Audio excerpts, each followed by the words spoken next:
주의 성령이 내게 임하셨으니. 오늘은 그 15절, 12장 15절의 이하를 12장 15절부터 17절까지요. 너희는 하나님의 은혜에 이르지 못하는 자가 없도록 하고 또 쓴 뿌리가 나서 괴롭게 하여 많은 사람이 이로 말미암아 번없게 되지 않게 하며 음행하는 자와 혹 한 그릇 음식을 위하여 장자의 명분을 탄 에서와 같이 망령된 자가 없도록 살피라. 너희가 아는 바와 같이 그가 그 후에 축복을 이어받으려고 눈물을 흘리며 구하되 버림바가 되어 회개를 할 기회를 얻지 못하였느니라. 회개할 기회를 얻지 못하였느니라. 여기 보면 이제 그 공동체를 향한 세 가지의 당부를 히브리서 기자가 하는데요. 우리 그리스도의 보혈교회에 주시는 세 가지 당부라고 보시면은 정확히 맞을 것이에요. 모든 교회를 향해서. 첫째는 우리 지체 중에 하나님의 은혜에서 벗어나지 않도록 서로 기도해주고 관심을 갖고 돌보아야 한다고 말합니다. 여기 보면 일단 기도가 있고 또 관심이 있고 그래서 돌봐야 되는 그러한 내용이 담겨 있어요. 그래서 너희는 하나님의 은혜에 이르지 못하는 자가 없도록 하라. 여기에 이르지 못한다는 말은 뒤처지는 사람이 없도록, 또 완주하지 못하는 그런 상태에 있지 않도록, 떨어져 나가지 않도록, 그렇죠? 떨어져 나가면 안 되죠. 또 배제되는 사람들이 없도록 그렇게 서로 잡아주라는 것이죠. 그래서 이러한 배경에서 15절을 보면 그 뜻은 너희는 하나님의 은혜에서 멀어지는 자가 없도록 하라. 하나님의 은혜는 예수님의 십자가에서 흘러 넘치기 때문에 다르게 말하면은 너희는 그리스도 예수 안에서 또는 십자가의 복음을 통해서 나타나는 하나님의 은혜에서 멀어지는 자가 없도록 하라. 그리고 믿음의 경주를 처지지 않도록 서로 도와주라. 저 같은 경우도 뭐 자꾸 처지는 사람한테는 자꾸 문자를 보내요. 그래서 문자 저한테 많이 받는 분은 내가 지금 문제가 있구나 그렇게 생각하시면 돼요. 문자를 전혀 안 받는 분은 나는 지금 엄청나게 성실하게 잘 달려가고 있구나 그렇게 보시면 돼요. 그래서 하여튼 그 서로 이렇게 그 서로 처지지 않도록 도와줘야 하는 것이죠. 이것이 지금 하나님께서 히브리서 사도를 통해서 우리에게 당부하는 얘기입니다.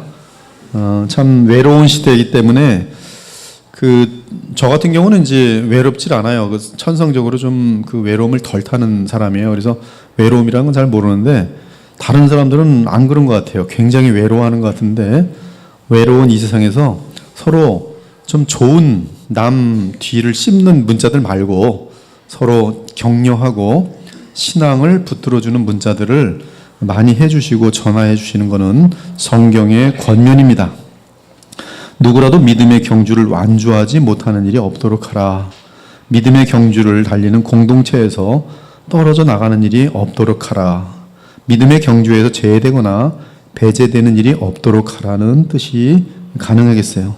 더 극단적으로 얘기하면 단 한 사람도 지옥에 떨어지지 않도록 서로 최선을 다해 기도해주고 노력해주고 또한 영적인 불구자가 생겨나지 않도록 오히려 예수님을 다 같이 함께 닮아가며 성장할 수 있도록 서로 붙들어주는 공동체가 되라. 이 겉면 좋아요? 안 좋아요? 네, 뭐 이 겉면 들으면서 기분 되게 나빠 이런 사람 없죠?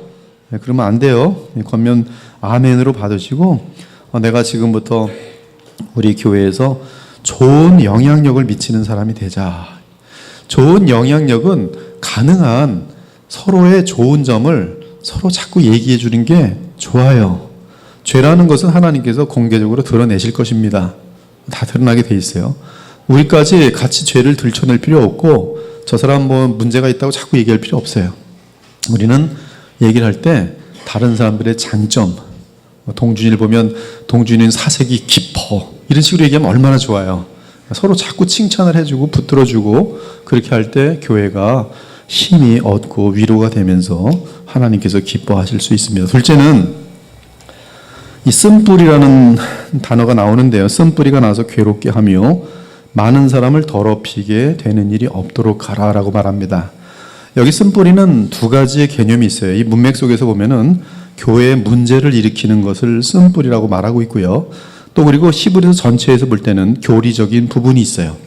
그래서 이 쓴뿌리라는 내용은 신학적인 개념이 있고 그리고 죄성 때문에 교회의 문제를 일으키는 그러한 요소가 또 담겨 있습니다.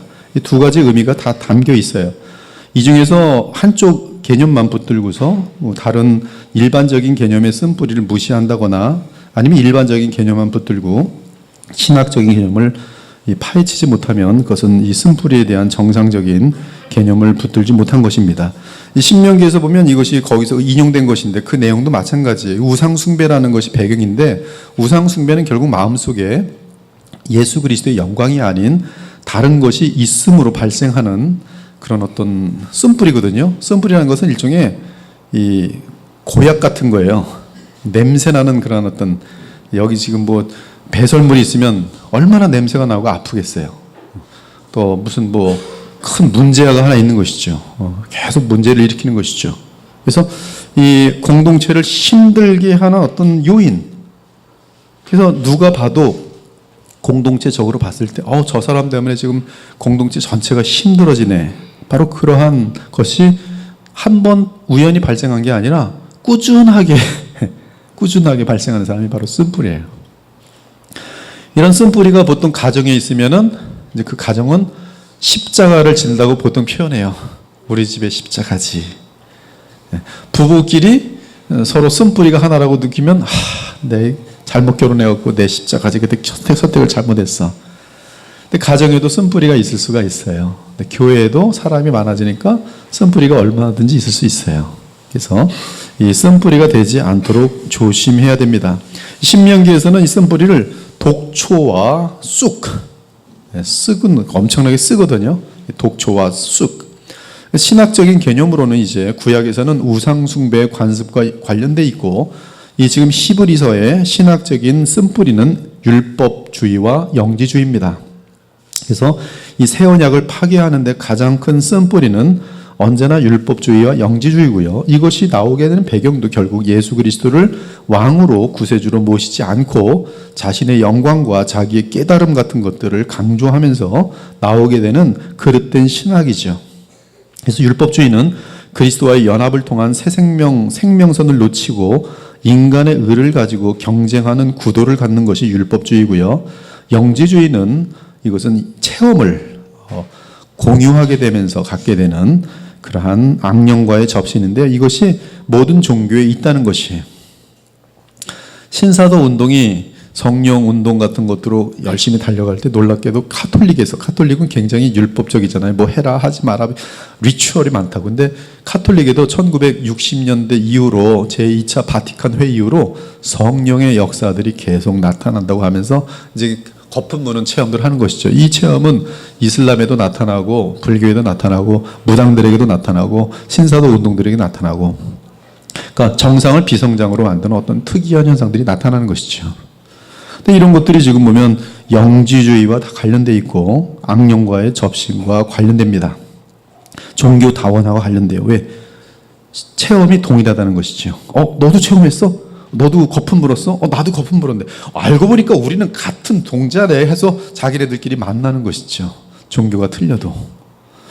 이것이 이제 종교 다원화 시대 뭐 WCC랄지 앞으로 뭐 종교 연합 그런 운동들로 연결될 때 그들의 컨먼은 같은 체험이에요. 여러분 그 마릴성도 예수 그리스도교 지금 이름이 뭐라고 바뀌었는지 모르겠어요.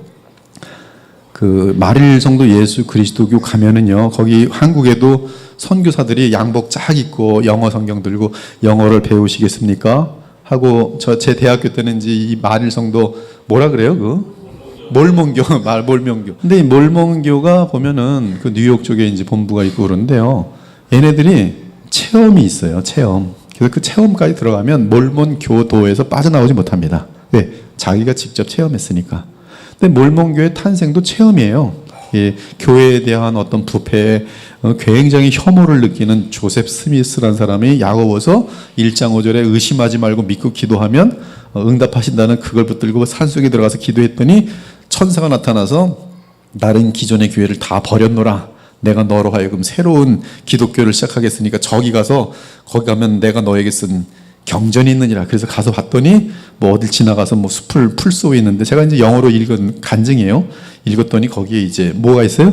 몰몬경이 금 상자 속에 딱 들어가지고 그걸 이제 보고 이제 성경이 아니라 이 몰몬경으로 하나님께서는 이제 너에게 계시한다 해서 몰몬경을 읽고 그리고 이제 전 세계로 퍼지게 되는 게 몰몬교예요. 체험으로 시작됐고 그들 선교사들은 체험합니다. 자기들끼리 모이면 하면서 눈썹. 여러분 저는 하면 원리강론 그 통일교 이 문선명 같은 경우도 지금 집회를 할 때 신기한 현상이 나타나다는 거죠. 병 낫는 현상. 그 병 낫는 현상 그걸 가지고 참인지 거짓인지를 분별하게 되면 문선명 뭐가 되는 거예요? 참이 되는 거예요. 참이. 그래서 그거 가지고서 체험 가지고서 끌려다니면 이제 오류로 빠지게 되는 것이죠. 영지주의예요, 영지주의. 그래서 하여튼 우리는 이런 것들이 율법주의와 영지주의가 이 복음에 대한 가장 큰 원수고 그것이 언제나 교회에 타고 들어오려는 사실을 경계하고 있어야 돼. 지금 우리가 이제 목요일 날 갈라디아서하고 야고보서를 하잖아요. 근데 갈라디아서에 보면은 타고 들어오는 게 뭐예요? 너희들이 복음도 믿지만 할례를 행하지 않으면 구원받지 못한다. 그것도 예루살렘에서 내려온 사도라는 이름을 갖고서 가짜로 행세하는 자들의 그런 도전이잖아요. 지금도 벌써 이미 있습니다. 이게 다 율법주의 또는 체험주의들 조심해야 돼요. 이것이 바로 교회의 쓴뿌리, 신학적으로 쓴뿌리예요. 그 뿌리는 크게 두 개밖에 없어요. 영지주의, 율법주의. 이 두 개만 정확히 알면 예수님 당시에도 영지주의, 율법주의. 바리새인들 누구예요? 율법주의. 뱀들아, 독사들아, 지옥 자식들아, 마귀의 자식들아. 그 다음에 요한일서 4장 같은 데 보면 뭐라 그래요? 적그리스도. 이 적그리스도 누구예요? 영지주의. 영지주의. 바울 당시, 사도 요한 당시. 그래서 우리는 이 영지주의하고 율법주의에 대해서 좀 한번 연구해 볼 필요가 있어요. 왜? 복음에 대한 쓴뿌리이기 때문에 그래요. 셋째는, 하여튼 첫째는 서로 겉면에서 떨어져 나가는 사람들이 없도록 당부했어요. 그래서 서로 떨어져 나가지 않도록 잡아줘야 합니다. 첫 번째 당부예요. 두 번째는 쓴뿌리가 생기지 않도록 해야 돼요. 내가 쓴뿌리 되면 안 됩니다. 술주정뱅이가 교회에 오래 있으면 쓴뿌리 돼요. 음행하는 자가 교회에 회개하지 않고 오래 있으면 쓴뿌리가 돼요. 쓴뿌리가 되면 안 되고, 셋째는 음행하는 자와 혹 한 그릇 음식을 위하여 장자의 명분을 판 에서와 같이 망령된 자가 없도록 살피는 거예요. 이 교회 내에는 망령된 자가 없어야 합니다. 망령은 뭐예요? 이거 한문인데 무슨 뜻입니까? 한문을 풀면. 예, 그게 지금 이게 망령이란 것은 아까 뭐 설교 때도 말씀드린 것처럼 정신이 정신 이렇게 빼는 거예요. 혼이 빠진 거예요. 정신 빠진 거예요. 그래서 망령된 자는 거룩한 교회 공동체에서 음행하거나 한 그릇 음식에 장자의 명분을 파는 자입니다. 간단하게 말하면 공동체 내에 음욕과 쾌락을 탐하는 자가 없도록 주의하고 하나님을 경외함이 없이 복음과 하나님 나라를 농담으로 여긴 자를 멀리하라고 조심하라는 뜻이에요. 제 평생에 이러한 체험은 처음 합니다. 굉장히 괜찮은데요? 이게 한편에서는 이 망령된 자인데요. 지금 눈에 보이는 자기 밥그릇 하나 때문에 영원한 영광들을 놓치는 경우죠. 이 팥죽 한 그릇에 하나님의 장자권을 팔아먹었어요. 이게 망령된 거예요. 정신이 나간 것이죠. 그러니까 눈에 당장 보이는 것을 집착하느라고 하나님을 저버리거나 죄를 범하는 것도 다 망령된 짓이죠. 그래서 에서는 눈물을 흘렸지만 오히려 그래 이러한 망령된 행동들은 그의 삶의 패턴이었기 때문에 그는 이 회개의 눈물이 아니었어요. 그가 눈물을 흘렸던 이유는 여전히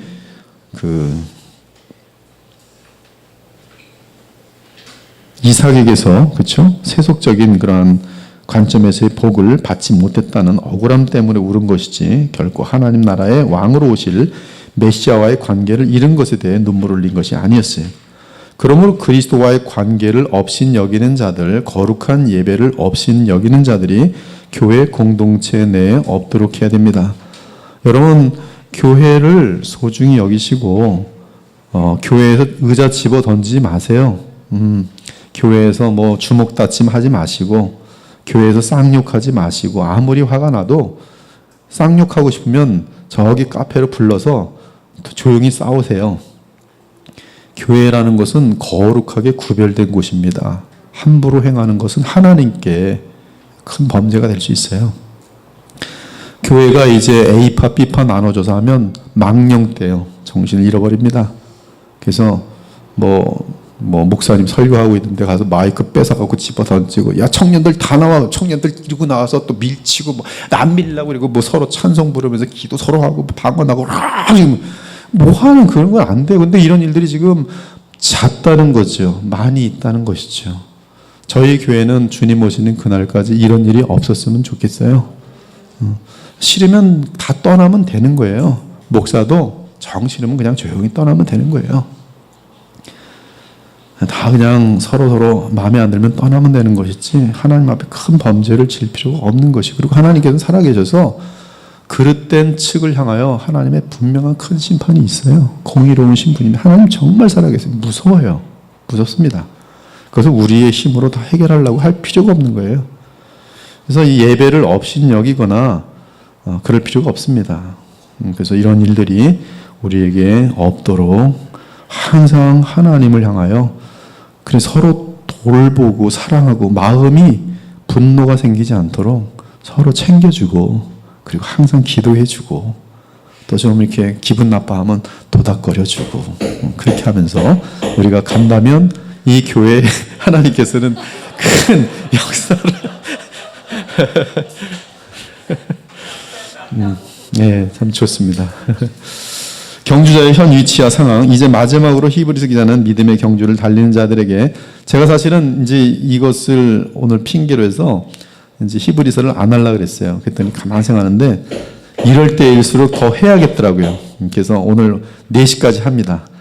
그래서 여러분들 오늘 우리는 이러한 굉장히 풍랑이 일고 많은 그런 장애를 뚫고 4시까지 했다. 오늘 그렇게 되었으기 바라요. 이제 마지막으로 히브리서는 믿음의 경주를 달린 자들에게 경주자의 현 위치와 상황을 알려줍니다. 지금 믿음의 경주를 달리는 자들은 과거의 모세 언약 시대 사람들이 아니에요. 그들은 새 언약의 시대에 이미 들어와 있습니다. 그들의 믿음의 경주는 새 언약 시대의 경주예요. 옛 언약과 새 언약 시대가 얼마나 큰 차이가 나는지 촛불 시대라 그러면 지금은 뭐냐면 태양 시대 그 정도 차이로 보면 돼요. 과거에는 이 장난감 자전거를 타고 다녔는데 장난감 자가용을 가지고 놀고 있었는데 지금은 진짜 자가용을 타서 막 달리는 거예요. 그렇게 생각하시면 돼요. 과거에는 비행기 손에 붙들고 비행기로 이렇게 날아갔으면 좋겠다. 그런다면 지금은 비행기를 직접 타고 전 세계를 다니는 거예요. 그것이 구약과 신약의 퀄리티, 어떤 질의 차이 이렇게 보시면 돼요. 구약 시대에는 지금 우리가 달리는 믿음의 경주와는 지위와 형편이 크게 달랐어요. 그래서 세례 요한이 가장 여인이 난 중에 큰 자지만은 하나님 나라의 이 새 언약의 그 프리빌리지, 특권을 누리는 자에 비교하면 아무것도 아닌 것이 자기는 그들 중에 마지막이. 여러분들은 그러니까 얼마든지 지금 엄청난 이 그리스도로 인한 혜택을 무한하게 누릴 수가 있습니다. 그래서 누리시면 되는 거예요. 그때는 하나님의 백성의 죄 문제가 실제로 해결된 상태가 아니었고 간접적으로 상징적으로 해결된 상태입니다. 그렇기 때문에 하나님과의 교통이 대단히 두려워서 하나님을 어떻게 만납니까? 구약 사람들은 누구를 통해서? 대제사장을 통해서. 근데 대제사장은 하나님을 만나러 언제? 욤키퍼 대속죄일에 몇 번? 1년에 단 한 차례 들어가는 거예요. 그러니까 그날 뭐 몇 번 들어가겠지만 하여튼 1년에 단 하루밖에 없어요. 그것도 누가? 대제사장 한 사람이 1년에 단 하루. 그리고 이제 그 나머지 사람은 하나님을 직접 만나보는 적이 없는 것이죠. 교통하는 것이 아니죠. 다 대제사장 통해서 교통하는 것이죠. 구약에서 달리던 믿음의 경주는 시내산의 배경이었습니다. 그 산은 만질 수 있었어요. 즉 사람의 눈과 귀로 생생하게 볼 수 있었고 심지어 직접 걸어서 올라갈 수 있는 산이었습니다. 그런데 하나님께서 자기 백성을 만나기 위해 그 산으로 오시면 주의 백성들은 견디기가 힘들었어요. 옛 언약이 맺어진 배경의 6가지 특징인데요. 그 6가지 현상은 이 불붙는 산, 침침함, 흑암, 폭풍, 나팔 소리, 그리고 하나님께서 말씀하신 소리입니다. 이 6가지 전체 특징이 공포와 두려움이에요. 죄인 된 인간들에게는 공포와 두려움입니다. 그래서 이스라엘 백성은 하나님께서 직접 말씀하신 소리를 듣고서 깜짝 놀라가지고 감당할 수 없어서 누구를 세워요? 중보자를 부탁을 해요. 산이 불에 타며 깜깜한 가운데서 나오는 그 소리를 너희가 듣고 내게 나와 말하되 우리 하나님 여호와께서 여기 지금 모세입니다. 그의 영광과 위엄을 우리에게 보이심에 불 가운데서 나오는 음성을 우리가 들었고 하나님이 사람과 말씀하시되 그 사람이 생존하는 것을 오늘 우리가 보았나이다. 이제 우리가 죽을 까닭이 무엇이니까 이 큰 불이 우리를 삼킬 것이요 만일 우리가 우리 하나님 여호와의 음성을 다시 들으면 죽을 것이라. 심지어 하나님 신의 산 강림은 너무나 거룩하였기 때문에 죄의 영향력 아래에 있는 그 어떤 것도 가까이 갈 수 없었습니다. 만일 가까이 가면 곧바로 죽게 돼요. 이 불꽃이 쫙 해서 그냥 곧바로 죽습니다. 너는 백성을 위하여 주의 경계를 정하고 이르기를 너희는 삼가 산에 오르거나 그 경계를 침범하지 말지니 산을 침범하는 자는 반드시 죽임을 당할 것이라. 그런 자에게는 손을 대지 말고 돌로 쳐 죽이거나 화살로 쏘아 죽여야 하리니 짐승이나 사람을 막론하고 살아남지 못하리라. 그래서 이스라엘 백성들은 하나님께 기꺼이 나아가는 것이 너무나 두려워서 모세에게 중보자가 되어줄 것을 당부합니다. 그리고 하나님은 그들 요청이 합당하다고 생각하고 모세를 중보자로 세워주시죠. 그러나 사실 모세 자신도 하나님 앞에 서는 것을 심히 두려워하며 떨었습니다. 지금 이 내용은 구약의 옛 언약으로는 참으로 하나님께 자유롭게 나아갈 수 없었음을 말하는 것이 심지어 모세마저 믿음의 경주를 하는 데 있어서 그 상황이 옛 언약이기에 결코 자유롭지 않았습니다. 즉 옛 언약 하에서는 믿음의 경주자들이 하나님의 은혜를 직접 누리기에는 너무나 거리가 멀었고 오직 두려움이 가득한 것을 알 수 있습니다. 이러한 이유는 참으로 그들과 하나님을 가로막는 죄 문제가 실제적으로는 해결되지 않은 것이죠. 누가 와야 해결돼요? 메시아가 와야만 해결돼요. 그러나 메시아가 오실 것을 동물로 상징된 것을 믿고 그들이 죄사함을 얻었지만 실질적으로 해결된 건 아니죠. 그러나 예수 그리스도 안에서 새 언약 아래 있는 자들은 전혀 상황이 달라졌습니다. 예수 그리스도께서 십자가상에서 참으로 주의 백성의 죄 문제를 해결해 줌으로써 그들은 영원히 대제사장을 힘입어 얼마든지 하나님 앞에 보좌 앞에 나아갈 수 있게 되었어요. 이제 히브리서 기자는 22절에서 24절을 통해 새 언약인 복음의 시대에 믿음의 경주를 하는 자들이 어떤 지위와 상황에 있는지 자세히 알려줍니다. 새 언약 시대의 믿음의 경주를 달리는 여러분들은 예수 그리스도로 인하여 죄 문제가 해결된 상태에 있어요. 여기 죄 문제는 2가지인데요. 죄책, 그 다음에 하나는 죄의 세력. 이 2가지가 여러분들에게는 다 해결되어 있습니다. 믿으십니까? 네, 자꾸 지금 한국교회나 많은 그 세대주의 계통의 교회들은 죄책이 해결된 것까지만 얘기를 해요. 그래서 한국교회도 이 죄의 세력이 해결됐다는 사실이 강조되지 않음으로 말미암아 예수 그리스도를 닮아가는 그런 굉장히 엄중한 귀한 이 복을 놓쳐버리는 거예요. 그래서 교회를 오래 다녔지만 죄책이 해결됐네 그것만 좋아하다가 여전히 동일한 어리석음과 죄성을 해결하지 못하고 그냥 지내는 경우가 많다는 것이. 그러나 복음은 우리가 누차 100번 1000번 하긴 하지만 죄책뿐만 아니라 성령의 역사로 인한 죄의 세력에 대한 문제가 해결됐어요. 그래서 여러분들은 예수 그리스도를 믿음으로 그분이 보내시는 성령의 충만하심에 의해서 죄를 넉넉히 이길 수 있어요. 그것이 여러분에게 변화로 나타나는 것이죠. 이것이 새 시대의 우리의 자리라는 것이. 우리가 이른 곳은 시온산입니다. 우리는 하나님의 보좌에 믿음으로 영적으로 들어갑니다. 실제로. 그리고 시내산과 시온산은 대조를 이루어요. 시내산은 물질적이고 외적이고 가시적이지만 시온산은 하늘의 보좌를 상징하는 보이지 않는 영적인 산입니다. 22절에서 너희가 이른 곳이라 하여 뚜렷하게 현재 완료 시제를 사용하고 있는데요. 메시아가 오시고 메시아께서 우리의 죄책을 십자가에서 대신 지시고 우리에게 성령을 보내심으로 말미암아 즉 부활 승천하신 영광의 주께서 성령을 보내심으로 말미암아 주의 백성에게는 새로운 시대가 열렸습니다. 그것이 고린도후서 5장 7절이 함축하고 있는 내용이에요.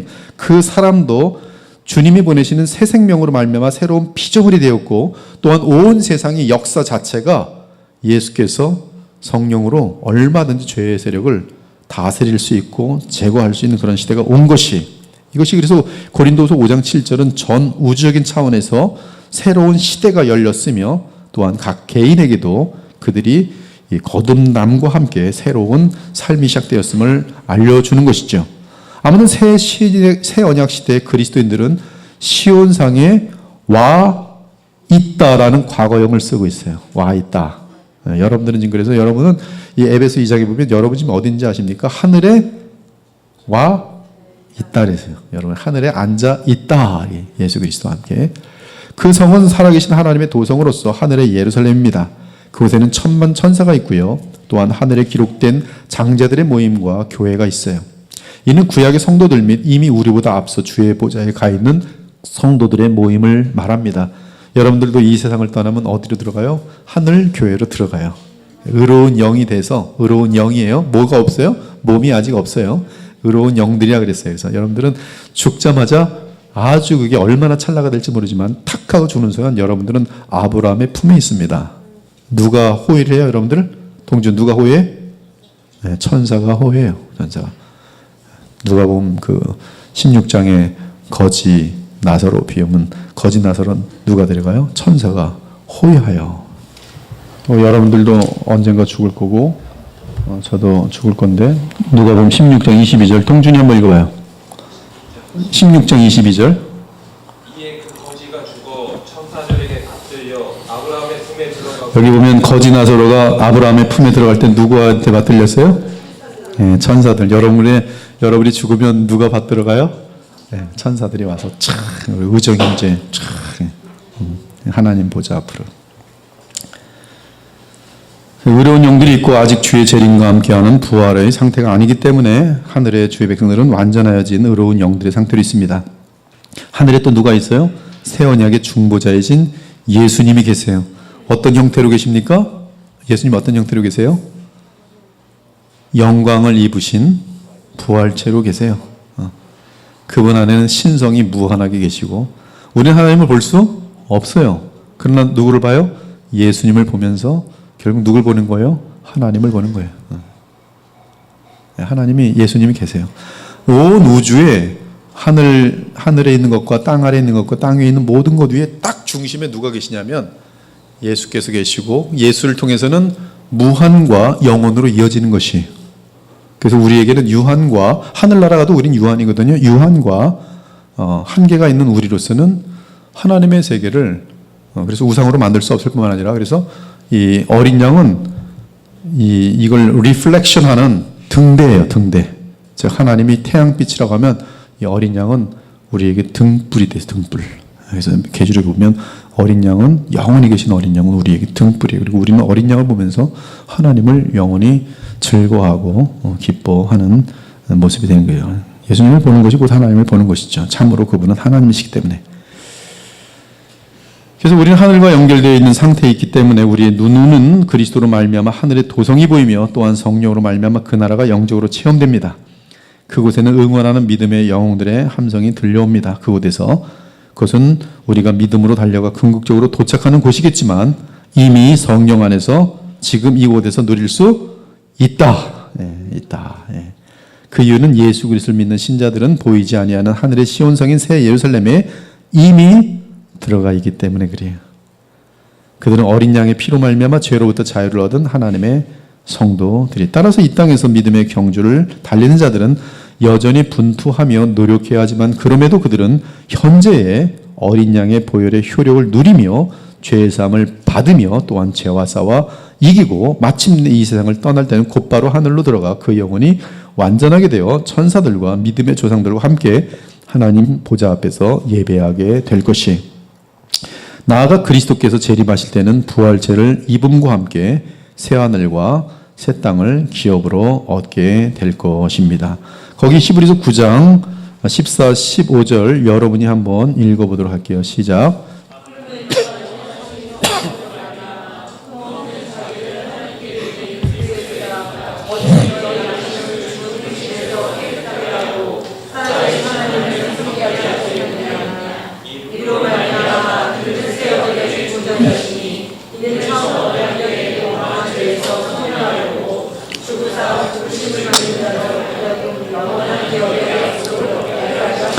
이와 같이 그리스도는 많은 사람이 죄를 담당하시려고 많은 사람의 죄를 담당하시려고 단번에 들이신 바 되셨고 구원에 이르게 하기 위하여 죄와 상관없이 자기를 바라는 자들에게 재림으로 나타나신다. 여러분들을 영원한 구원에 이르게 하실 것입니다. 그러므로 형제들아 우리가 예수의 피를 힘입어 성소에 들어갈 담력을 얻었나니 어떻게 해야 돼요? 성소에 들어가시면 돼요. 성소가 여기서 뭐예요? 여러분 지금 예수님께서 십자가에 죽으신 이유는 지성소와 성소의 구별이 있어요? 없어요? 없어요. 그래서 성소예요. 성소는 곧 어디예요? 하나님 보좌예요. 우리가 마음의 뿌림을 받아 악한 양심으로부터 벗어나고 몸은 맑은 물로 씻음을 받았으니 참마음과 온전한 믿음으로 하나님께 나아가자. 이제 마지막으로 하나님의 나라를 구하라. 마지막으로 히브리서 기자는 새 언약 아래 있는 자들에게 이제 현재의 신분과 상태를 알았으니 영원한 하나님의 나라를 구하라고 권합니다. 우린 이미 영적으로 그 나라를 받았어요. 거듭남으로 하나님 나라에 들어갔습니다.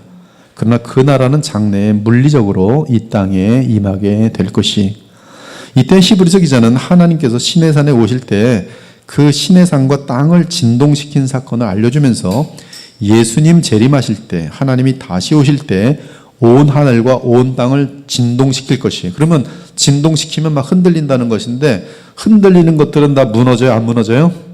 다 무너질 것이, 다 무너집니다. 즉 영원하지 않은 것은 다 무너질 것이.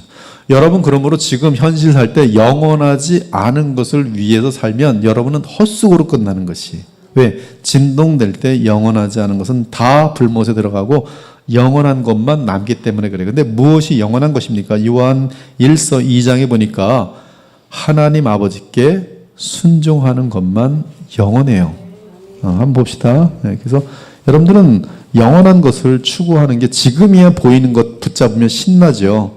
근데 그것은 믿음이 아니에요. 모세는 믿음이 있었기 때문에 뭘 버렸어요? 왕자와 궁중의 그 화려한 삶을, 쾌락을 다 버리고 자기 백성과 고난받기를 택하였죠. 왜? 영원한 것을 바라봄이라.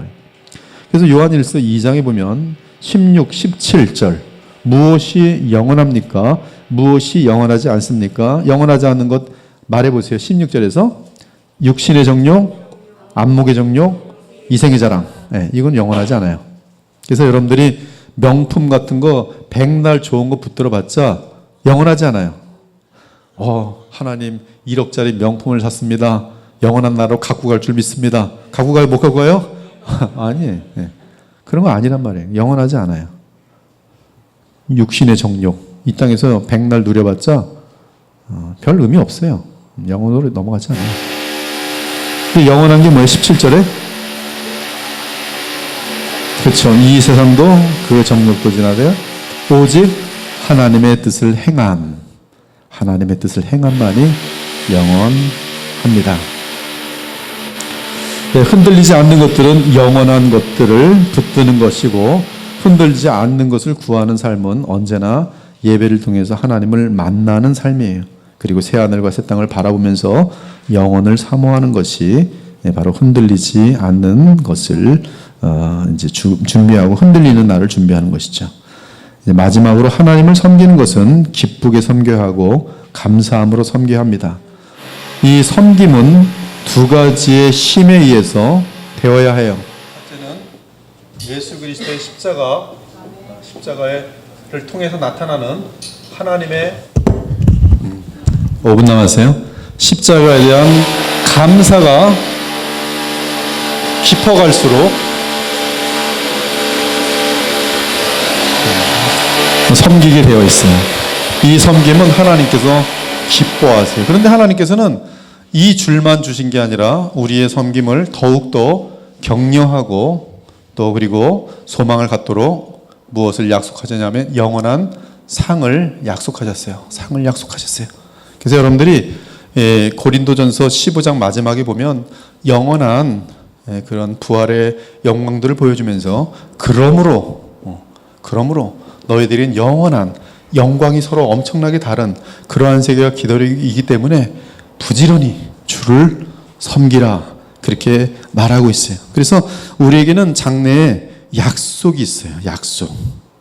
소망이 있습니다. 그리스도께서 우리가 행한 대로 갚아주시는 영원한 영광이 있어요. 상이 있어요. 따라서 흔들리지 않는 것을 구하는 삶은 하나님을 기쁘시게 하는 삶으로서 그 삶은 다름 아닌 그리스도의 십자가를 통해 나타난 하나님의 은혜에 감사하며 거룩함과 두려움 가운데 살아가는 것일 뿐만 아니라 주실 상을 바라보면서 늘 주님을 향하여 달려가는 것이 두 가지의 이 밧줄이 우리를 붙들고 있는 것이, 그래서 우리는 더 힘차게 달려갈 수가 있어요. 이 모든 권면 가운데 히브리서 기자는 단 한 가지 경고를 합니다. 그 경고는 새 언약을 놓치면 그것은 오히려 무한한 진노와 화가 임할 것이라는 사실이에요. 구약에 나타난 하나님의 진노와는 비교가 될 수 없는 무한한 하나님의 진노가 새 언약을 놓치는 자들에게 나타날 것이에요. 그 무한한 진노는 무엇입니까? 보장된 지옥이죠. 그래서 히브리서 12장 29절은 소멸하는 불로 마무리하고 있어요. 25절, 29절 여러분이 읽습니다. 시작.